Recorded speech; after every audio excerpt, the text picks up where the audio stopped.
Hello साथीहरू, welcome back to visual trip YouTube channel. यसमा BirajRaiaccept। तपाईँहरूलाई जानकारी छ या होला या छैन भने ओमनमा चाहिँ एकदम हेभी रेनिङ भइरहेछ है। भारी वर्षा चलिरहेछ। अक्टोबर 2बाट नै रातिबाट स्पेसली एकदमै बढी हावा पानी चलिराखेको छ।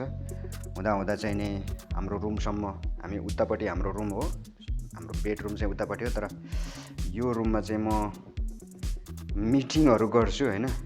सो यति पानी जमेछ, अहिले मैले वाइपरले पुरा तानेर चाहिँ पानी फ्याँकेँ।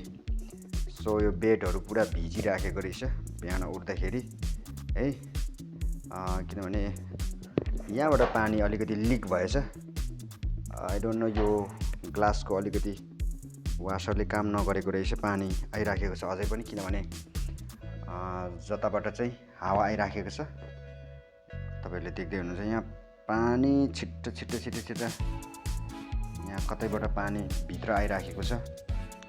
किनभने हावा एकदम तेज चलिराखेको छ। साइक्लोन चलिरहेछ ओमनमा चाहिँ, समुद्री चक्रवात के जति भन्छ होइन, एक किसिमको आँधी बेहरी।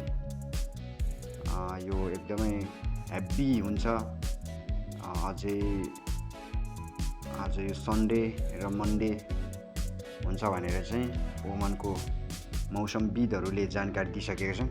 तपाईँले देख्दै हुनुहुन्छ यस्तो पानी उड्दैछ। अनि है, तपाईँले देख्दै हुनुहुन्छ यो ग्लासबाट मैले निकाल्दैछु। हाम्रो नेपालको लागि त अब यो त्यति साह्रो अनौठो कुराहरू होइन पानी पर्नु भनेको, तर यो गल्फको लागि चाहिँ एकदमै डेन्जर हो। अहिले हामी यहाँ छौँ, तपाईँले हेर्दै हुनुहुन्छ, म 2nd फ्लोरमा छु।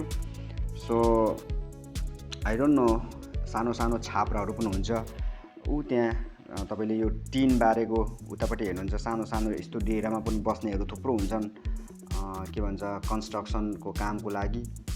सो कतिजनाको छाना उडायो होला भन्ने मलाई लागेको छ, किनभने हावा एकदम तीव्र रूपमा छ। इभन हाम्रो कम्पनीको क्याबिनहरू सानो छ, सायद उनीहरूको रुममा पहिला सामान्य पानी पर्दाखेरि पनि पानी चुन्थ्यो अथवा भित्र पस्थ्यो। भनेपछि अहिलेको यो अवस्थामा पक्कै पनि हरिबिजोग भएको छ भन्ने मलाई लाग्छ। हामी चाहिँ अब यो ठुलो बिल्डिङमा भएर पनि होइन, इभन यो झ्यालबाट सिसाको अलिअलि अब कुनै अब त्यो पानी भएको कारणले गर्दाखेरि भित्र पास भइराखेको छ।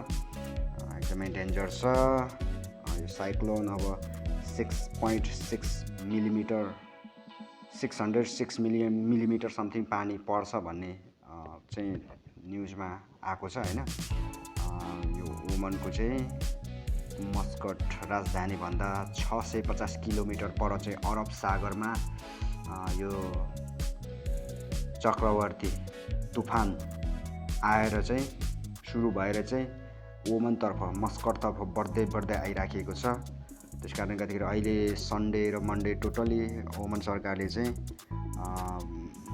सबै छुट्टी दिएको छ। सो अब यस्तो अवस्थामा काममा जाने कुरै आएन होइन, कहीँ पनि फस्न सक्छ, बाटोहरू अवरुद्ध हुन्छ।